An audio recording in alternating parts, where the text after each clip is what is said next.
Pisces, this is your week ahead astrology forecast by Astrology Motivation. In these weekly videos, I review the major planetary aspects and transits, and I let you know how they're impacting or aspecting your natal sun and let you know what that means for your bottom line.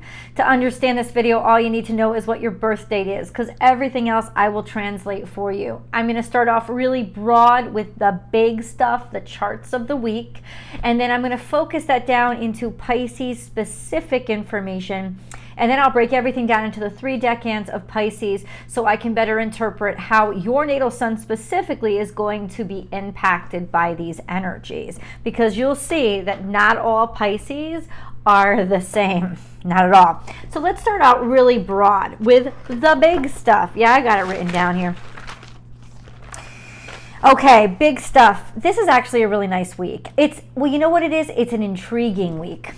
I like that word better. So first of all, we have a grand trine, and it's a grand earth trine. So earth is the element of the three-dimensional world. It is the element of the real, the measurable, the height, length, width, the solid. It is the least malleable, and it's the slowest to change. Not that it can't change, but it is the slowest to change. It is known for its stability and its reliability as well as its continuity. So when there's a grand trine in Earth, there is an easement.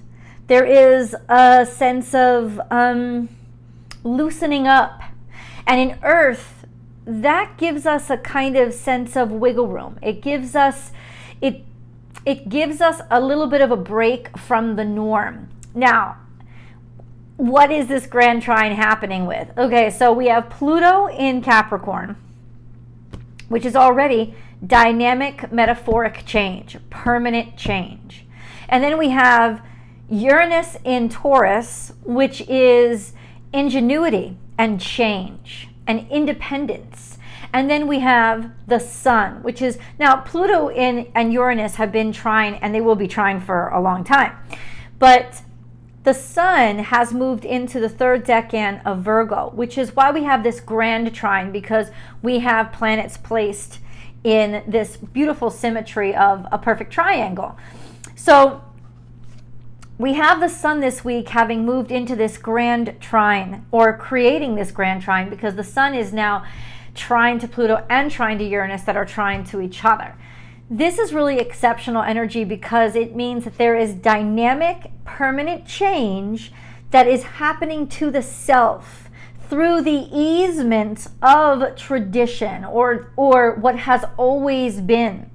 There is a complication, however, which makes it even more interesting, because the sun is in opposition to Neptune while this happens. Now, Pluto and Uranus are sextile to Neptune. So they're in work with it. They're working and they're generating momentum with this Neptunian energy.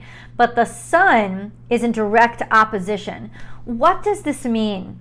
I think it makes us question our reality, and it should. It also makes us a little bit more vulnerable. Sun opposite Neptune always makes us more vulnerable to being duped.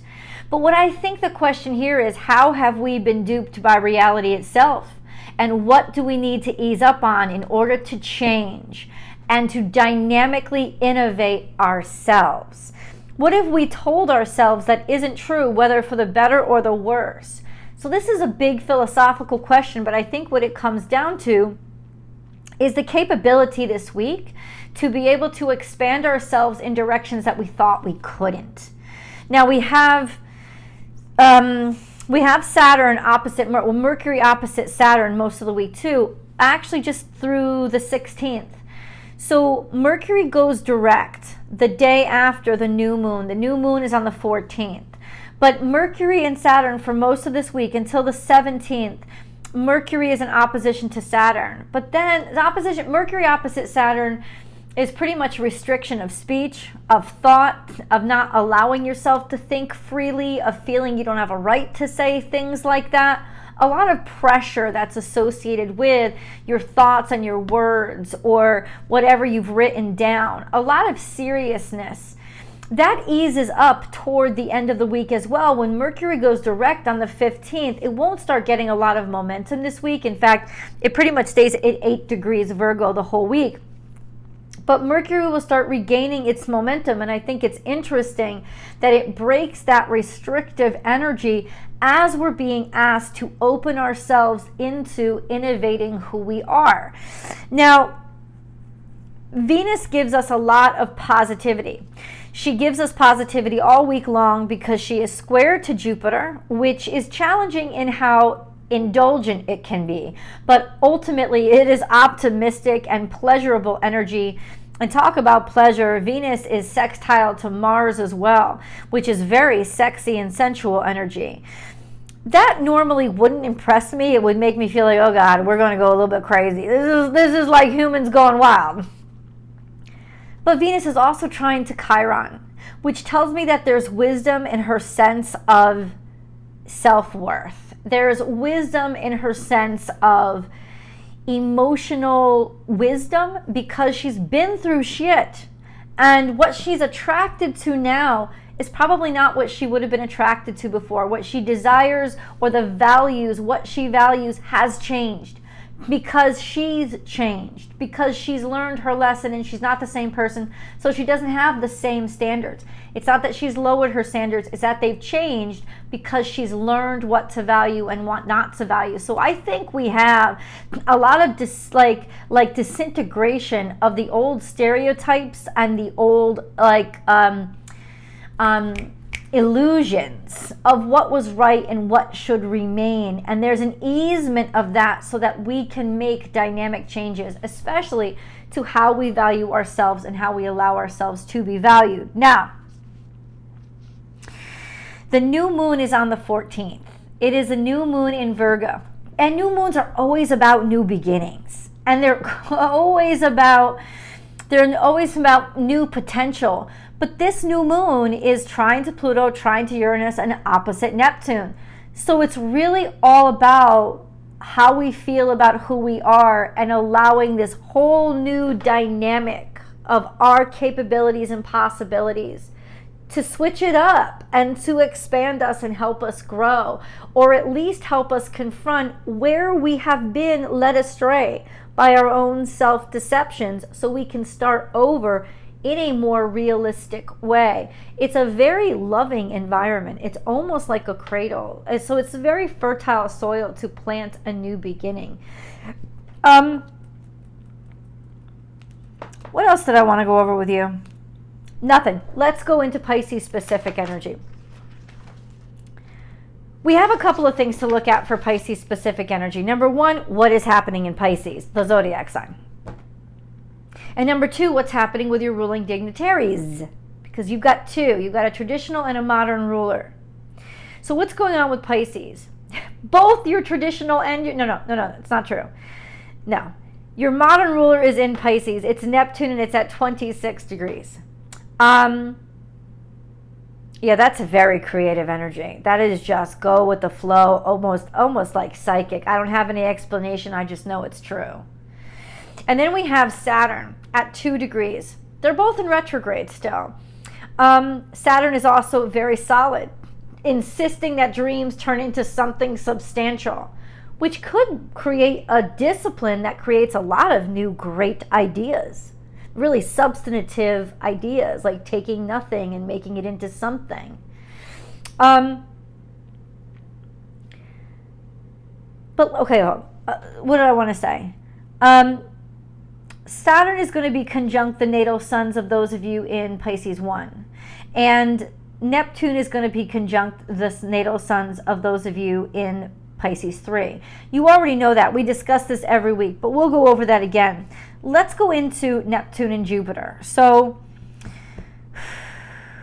Jupiter is your traditional ruler.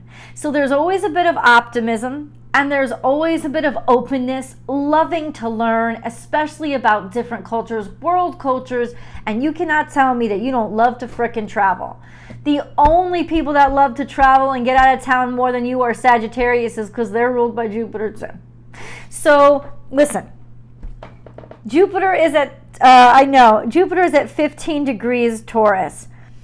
It's not extremely active this week. It's pretty much all this week just square to Venus, which is all about decadence, indulgence, optimism, pleasure, and possibility. It's a really beautiful energy. Now, on the 19th, which is the last day of this week, because this week goes from September 13th to the 19th.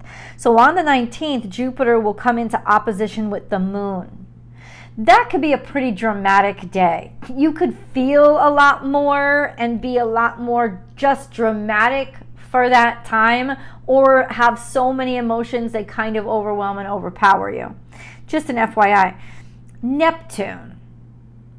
Neptune is your modern ruler. It is appropriate for you guys, but there is still so much Jupiter in you too, when I really think about it. But Neptune is all about the dreams and the psychic capabilities and the energies, and nothing is impossible in the world of the infinitely possible. Neptune rules the 12th house, which is the house of mysteries. It's the parts of you that will surprise even you, because either you don't remember it from a past life or it hasn't happened yet. But there's no time in Neptune. There's no time when it comes to Neptune. Interestingly enough, Saturn is time, and it's now in Pisces. So we're trying to put structure to this elusive nebulous. And that's okay. That's okay. I think this is how reality expands itself. That's kind of what's happening with Saturn in Pisces. That's how reality expands itself. With Neptune in Pisces, it's how we get lost from reality completely. Reality is having a little challenge this week because the sun is in opposition to Neptune, which always challenges the way we see about ourselves, the illusions or delusions that we have or that we're easily misled by. So there's a little bit of vulnerability there when it comes to how we see ourselves, and people could really lead us in really easily by making us feel, or by feeding our dreams. So it's just something to be aware of this week, Pisces. And then we have a sextile to Pluto and sextile to Uranus. These are dynamic changes. These are dynamic energies that Pluto is, you change, you don't go back. It's metamorphic. It is permanent. And Uranus is innovative and completely and totally surprising what it comes up with. And the fact that Neptune and Uranus are trying to each other is like, it's just like the perfect energy for a huge technological breakthrough, because Uranus is mathematics, and it reaches beyond the obvious. It's the only thing, try as Saturn might, Uranus is really the only thing that can put some kind of sense or measurement to Pisces and Neptune. So the fact that they're sextile means there's huge dynamic innovations and expansion over the next couple of years. But this week, it's the opposition to the sun and the opposition to the new moon that is impacting Neptune the most, and almost like in some ways exposing the dream or the personal deception that we have to confront to change things. And that loosening up around it is, I think, giving us the perfect ability to be able to accept the changes that have happened inside of ourselves. Maybe the biggest deception is that we are no longer, the biggest deception is that we still are who we think we are, when in reality, we are ready to change. So let's go into Pisces, the 3 decans of Pisces. If you know that your natal sun is between 0 and 9 degrees Pisces, it is in the first decan or group of 10 degrees of Pisces. And so that correlates usually to February Pisces, definitely. Say February 19th, 20th through the 29th of February would be you guys. It's you guys that are conjunct to Saturn, which means that at least through the 17th, actually all week long, you guys are going to be in opposition to Mercury. But your conjunction with Saturn in the beginning of the week could really severely, especially since Mercury is still in retrograde for the first couple of days this week, restrict your speech and make it a little bit extra difficult, all those Mercury retrograde craziness. So it is not the best time to try to have an important conversation or sign important paperwork with anybody. So don't do it. Or you won't be allowed to do it anyway because of Saturn's restrictiveness. toward the end of the week, when Mercury has sort of solidly pushed itself out of the opposition to Saturn, there is that sense of still Mercury opposing your natal suns, so your mind not being as with it as it normally would be. Like, I would not, let's put it this way, I wouldn't push too hard, and I would expect to be irritated and frustrated all this week when it comes to not being able to find the right words, or not being able to, messing up and sending the wrong person that email. Like, there's all these different kinds of things that could happen. And I don't want to, self-fulfilling prophecy, put the thought in your mind. But this could be what you're up against this week. So give yourself extra time and be extra forgiving and patient. Let's go into Pisces 2. Pisces 2. If your natal suns are between 10 and 19 degrees Pisces, they're in the second decan of Pisces. So you guys are Pisces 2. This correlates to birthdays between March 1st and the 11th. So Pisces 2, you're in a very different position. You're semi-square to Pluto and you're semi-square to the North Node. That means there are pushes and prods, almost like a poke, to change and to push yourself in a different direction, but it's not necessarily, you're not being inspired by something comfortable.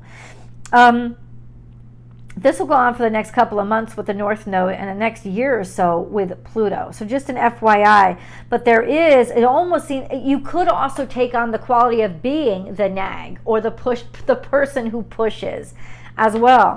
You also have a quincunx to Venus and a quincunx to Mars. So that could also put you in a tight situation or frustrating situation, agitation and irritability when it comes to your romantic relationships or your sex drive. And that could be also egging you on, or like a spur in the side to make you realize, I gotta really change some stuff up here.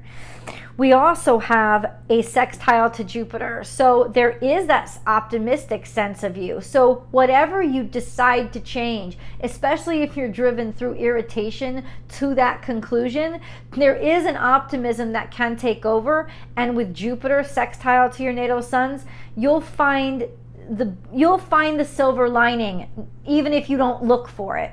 So let your frustrations guide you toward innovations and expansion this week. Pisces 3. If you know that your natal sun is between 20 and 29 degrees Pisces, you are Pisces 3. This correlates to birthdays in Pisces between oh my God, I just lost my train of thought. It's between March 12th and March 22nd. Your natal suns are the ones conjunct to Neptune. And this is beautifully creative energy. It is just like God's space taking over, and the amount of faith and the amount of creativity can get distracting. It's hard to discipline yourself over the next couple of years, but it'll be worth it by putting yourself into the creative process and allowing yourself to grow and expand.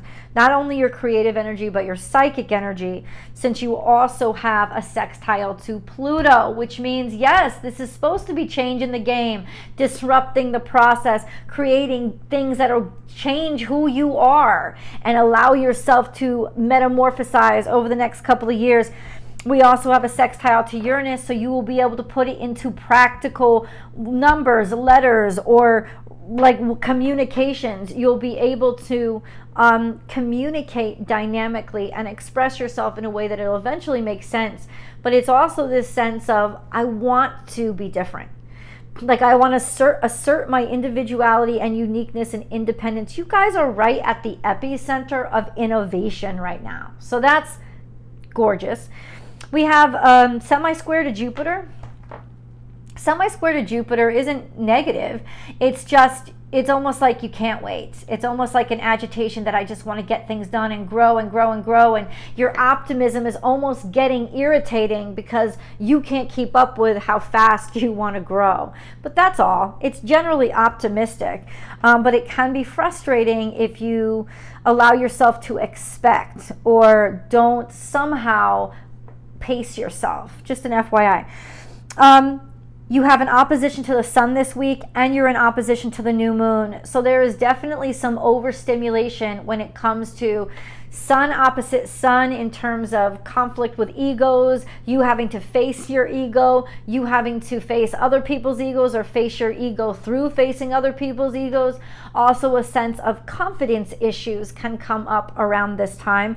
But we have the new moon there as well on the 14th. And ultimately what I think is it may be challenging for you to see or understand that you should be asking for something new or allowing it to happen, but you definitely should be. It is a very powerful moon for you since it's in opposition to your natal suns. So it is a fantastic time to be able to innovate who you are. Just an FYI.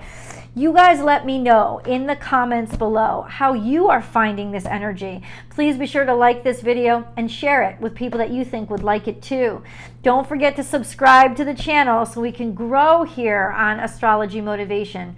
And hopefully I will catch you over on Born Without Boundaries Tarot for your week ahead tarot card reading. I love you guys. See you in the videos.